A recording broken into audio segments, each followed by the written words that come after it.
Siguiendo con el programa, tenemos la participación de Perla Beatriz Balbuena, profesora de Ingeniería Química, con grado académico de PhD en Ingeniería Química.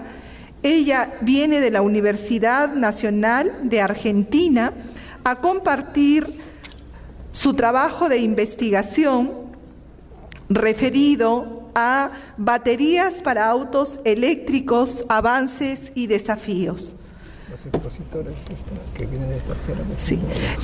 Invitamos a los expositores que han venido del extranjero a acompañarnos en la mesa para poder posteriormente, después de esta exposición, compartir la mesa redonda sobre becas y oportunidades en el extranjero.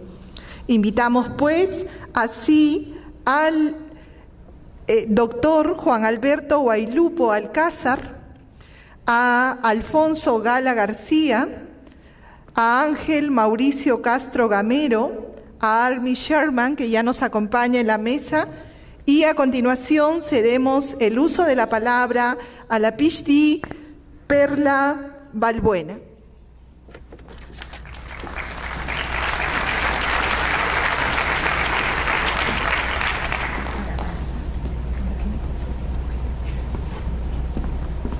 Bueno, muchas gracias. Buenas tardes.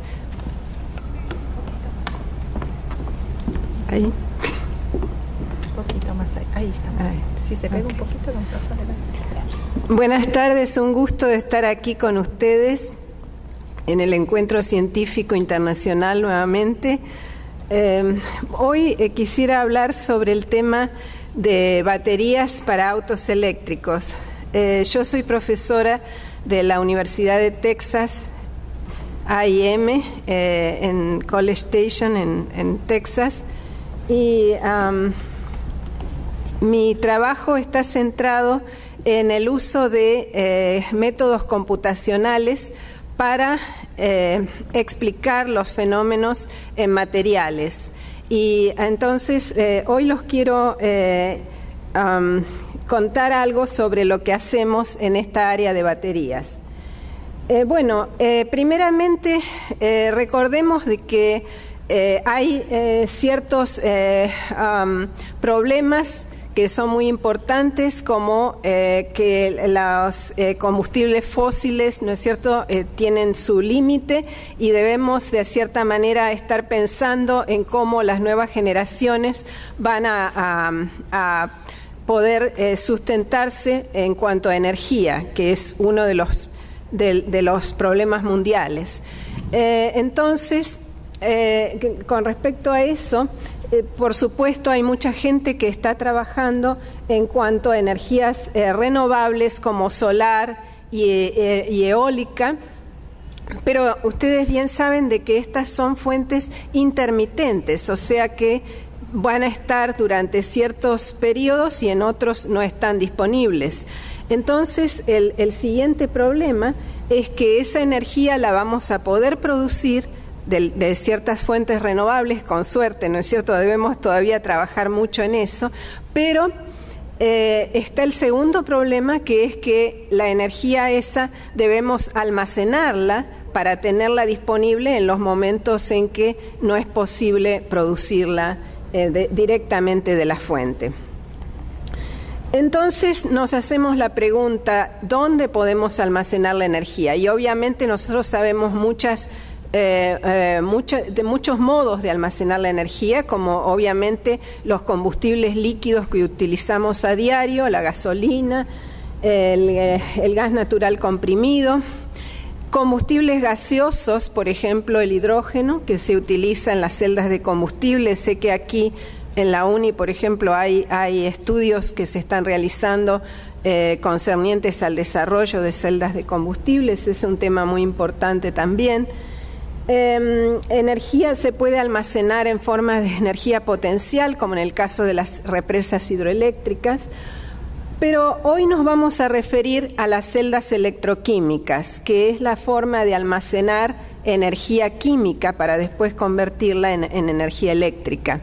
Y aquí tenemos una imagen de una pequeña pila o batería una pequeña pila que después, si la pongo a varias de ellas, forma lo que llamamos la batería.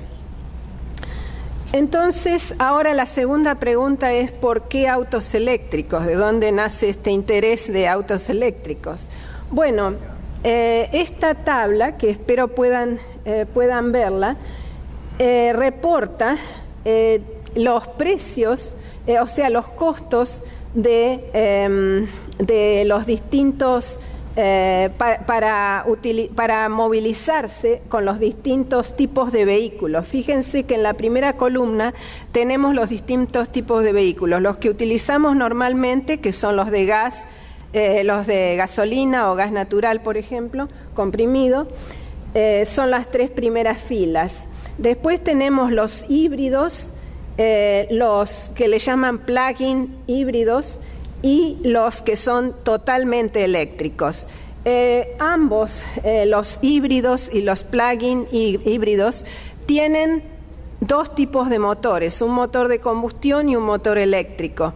Y dependiendo de los porcentajes de cuánto usan, si más el de combustión que el eléctrico o viceversa, esas son las categorías: híbrido o plug-in híbrido, que es el que utiliza más el motor eléctrico.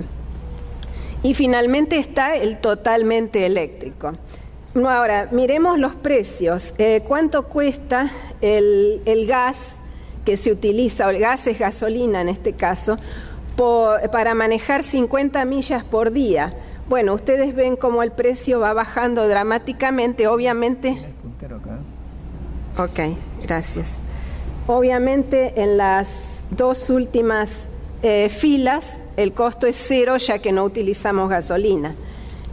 La siguiente columna tenemos los kilovatios hora consumidos para manejar 50 millas, y también ven la disminución dramática en la columna.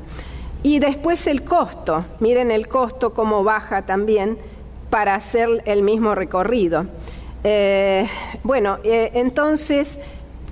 Entonces todo esto es en relación a costo, y las tres últimas columnas en lo que se refiere es a la contaminación. Obviamente el otro problema es la contaminación. Todo el CO2 producido, el anhídrido carbónico producido por los vehículos, ya no se tienen cuando ustedes utilizan o híbridos o eléctricos. Totalmente eléctricos ya se reduce eso a cero. Obviamente después ustedes me pueden decir hay otro tipo de contaminación, sí, eso después lo podemos discutir, pero en principio ese que va a contaminar el ambiente y va a traer ese tipo de problemas, de cambios de clima y etcétera, no ocurriría de esta manera. ¿Cuál es el estado de arte de las baterías? ¿En qué estado nos encontramos? Bueno, obviamente se necesitan reducir los costos, utilizar materiales que tengan mayor densidad de energía, o sea, la energía que es capaz de liberar esa fuente, o esa batería, por unidad de peso o por unidad de volumen. Por eso le llamamos densidad de energía. Esa tiene que aumentar. Y además, obviamente, extender su vida útil. Pero específicamente para autos eléctricos es importante de que esas baterías sean capaces de que podamos manejar 500 kilómetros por lo menos entre cargas. De otra manera, los recorridos son demasiado cortos y hay que estar de nuevo recargando.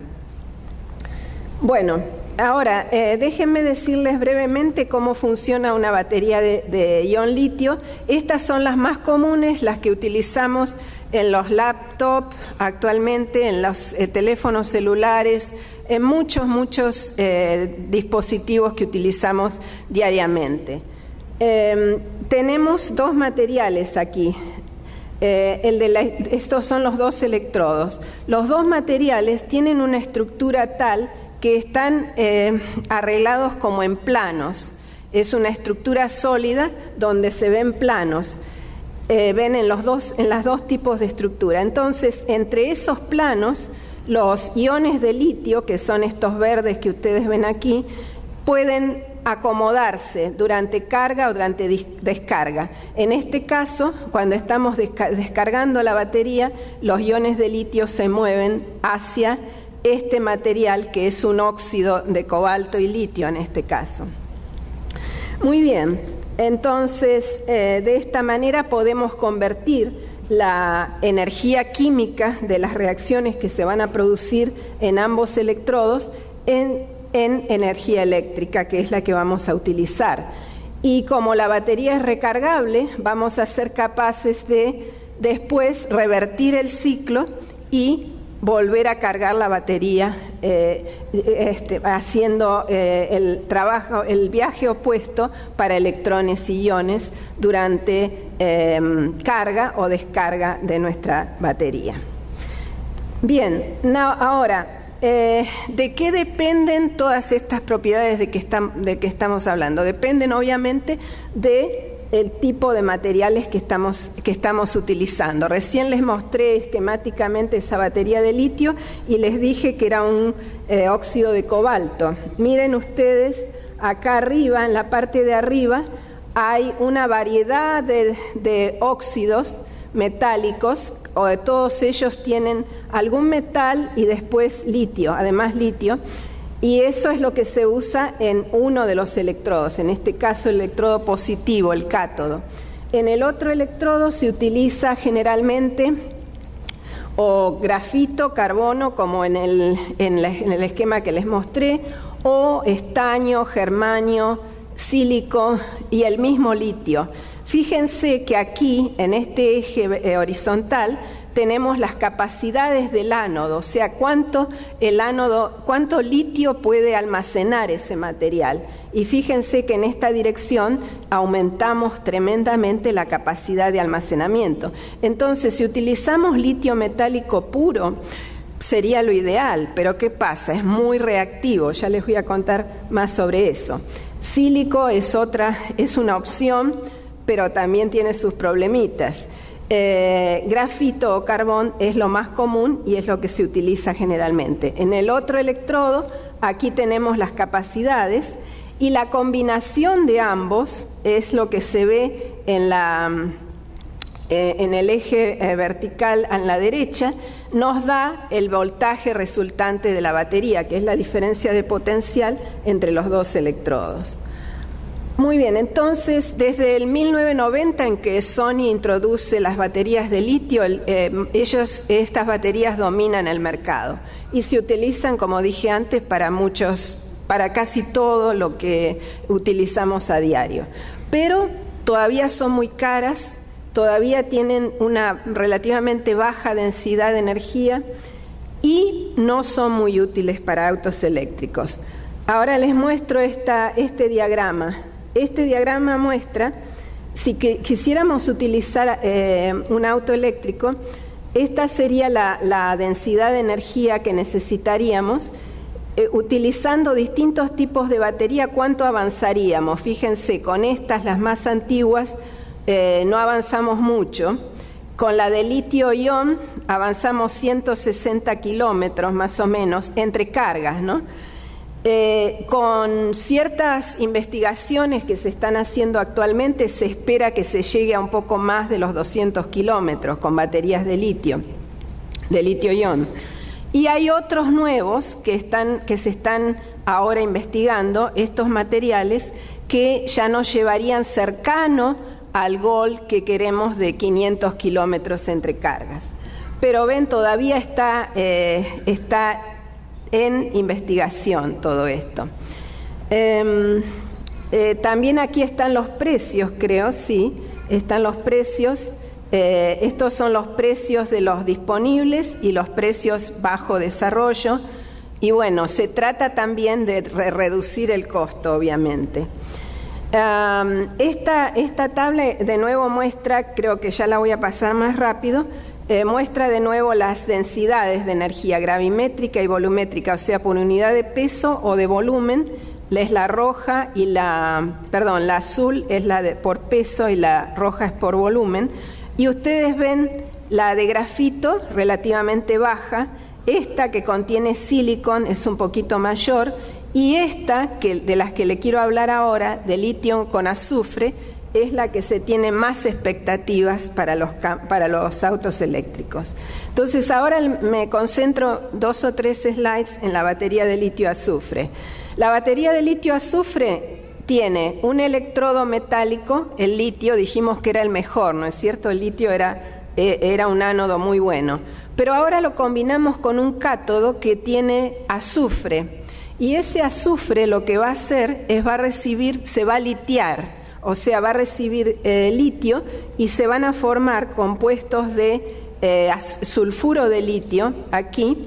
Y bueno, así es como va a trabajar la batería, como siempre, litiándose y deslitiándose para hacerlo recargable. Pero a diferencia de los otros materiales en los cuales había intercalación, esta batería es como una batería integrada, donde no es un problema donde la química se integra totalmente. La química que sucede aquí y en la parte central, que es donde está el electrolito orgánico. Bueno, aquí les muestro algunos de los compuestos, cómo se va litiando el azufre hasta que llega a esta forma, litio 2, o sea, 2 átomos de litio por cada azufre, donde eso es lo máximo que uno puede lograr, pero es mucho más que los cátodos actuales. O sea, si se llega a eso sería muy, muy bueno. Bueno, como dije antes, no se trata de intercalación, sino es un concepto integrado, y es por eso que es también muy difícil de controlar. ¿Cuáles son las ventajas? Bueno, azufre es uno de los materiales más abundantes, es barato, es menos tóxico, mucho menos tóxico que los óxidos de cobalto actualmente usados. La capacidad de almacenamiento de litio es también, como les mostré antes, un orden de magnitud mayor que las de los cátodos actuales. O sea que podría lograr esa meta que habíamos dicho de los 500 kilómetros entre cargas. Ahora, pero si es tan buena, ¿por qué no la utilizamos ya? Bueno, porque hay varios problemitas todavía. El azufre no es un buen conductor de electrones, tampoco de iones. Cambios en la estructura del azufre se producen y el azufre como que se hincha, se expande y finalmente se pulveriza. Por lo tanto, la batería no dura mucho. Hay otro problema que es la deformación de compuestos intermedios que viajan de un electrodo al otro, el efecto Shuttle que le llaman. Entonces, en pocas palabras, el problema es baja estabilidad y la batería tiene vida muy corta. Es por eso que hay un montón de investigación en esta área. Esto era lo que les quería también mostrar. Posibles soluciones, por ejemplo, combinar al azufre con carbón. Si uno combina al azufre con carbón, por ejemplo, el azufre queda adentro en estas microestructuras rodeado de carbón, y el carbón hace como que le deja espacio al azufre para que se expanda y se evita ese problema de la pulverización que mencionamos. Aquí hay un poquito más de detalle. Entonces, por ejemplo, esto es toda la envoltura y aquí queda el azufre, y inclusive se le ponen unos polímeros adentro para tratar de acomodar a esos compuestos de azufre que dijimos que viajaban de un electrodo al otro. Entonces, hay un montón de investigación en esta área y en particular en mi grupo les quería contar en pocas palabras lo que hacemos. Nosotros estudiamos el problema del electrolito. El electrolito es lo que está en el medio. O sea, el líquido es una solución orgánica que baña las superficies de los dos electrodos. Entonces, lo importante es lo que pasa aquí, en los dos círculos rojos, en esas interfaces entre un sólido y un líquido. Y pasan muchas cosas verdaderamente. Hay muchas reacciones no deseadas, no las reacciones electroquímicas, y se producen compuestos y demás que afectan obviamente el funcionamiento de la batería. Entonces, a eso nos dedicamos nosotros. con química computacional que nos permite entender y predecir qué componentes se van a encontrar y de qué manera, qué materiales podríamos utilizar para mejorar la performance de la batería. Solo les voy a mostrar un par de hojas solo para ilustrar cómo hacemos nuestros estudios de química cuántica. Entonces, por ejemplo, aquí hay modelos, esto es para otro, no es en realidad para el litio azufre, aunque sí estamos trabajando en el litio azufre, pero este es para el litio con silicon, y lo que hacíamos era estudiar la interacción de las moléculas que se encuentran en el electrolito líquido, en contacto con el silicon a distintos estados de litiación. Entonces podemos ver cómo esa molécula se va descomponiendo, podemos identificar qué tipo de mecanismos suceden cuando esa descomposición ocurre. Aquí está también lo mismo, pero con el agregado de ciertos aditivos. Tenemos colegas experimentales que nos dicen, probé tal aditivo y resultó bueno. Entonces, lo que hacemos es probar ese aditivo con nuestros métodos para ver por qué resultó bueno, porque hay que saber por qué para poder después decir, bueno, puedo utilizar este otro, puedo cambiar la composición química de esta manera o de esta otra. Y aquí, como ven, podemos identificar de nuevo los mecanismos de descomposición, etcétera. Esto es lo mismo, pero referido a la sal, porque el electrolito tiene solventes y tiene sal, así que la sal también se descompone y podemos seguir su descomposición a través de varias etapas y ver cómo los bonds se van rompiendo, los enlaces se van rompiendo a medida que los compuestos se van descomponiendo. Esto es ya un poquito más, yendo en el tiempo, porque estas son simulaciones de dinámica molecular. Podemos seguir la trayectoria en el tiempo y ver cómo las reacciones van sucediendo, y aquí ya pudimos observar cómo los ciertos productos se van acumulando en la superficie de un electrodo, en este caso era carbón. Bueno, con esto les doy las gracias nuevamente y quiero presentarles a mi grupo que está aquí. Son varios estudiantes de doctorado, algunos postdocs, algunos undergrados. Tenemos apoyo del Departamento de Energía y de Honda, es una compañía de autos. Estos son colegas, colaboradores, doctor Seminario, que ustedes lo conocen, y otros de Texas A&M, de Purdue, de Sandia, de otros National Laboratory y de Honda. También recibimos apoyo de supercomputadoras que son necesarias para el trabajo. Muchas gracias y bueno, con mucho gusto responderé a preguntas si están interesados. Muchas gracias. Okay. Agradecemos la participación de la PhD Perla Balbuena y permita, a nombre del Encuentro Científico Internacional, hacer la entrega de la certificación de su participación.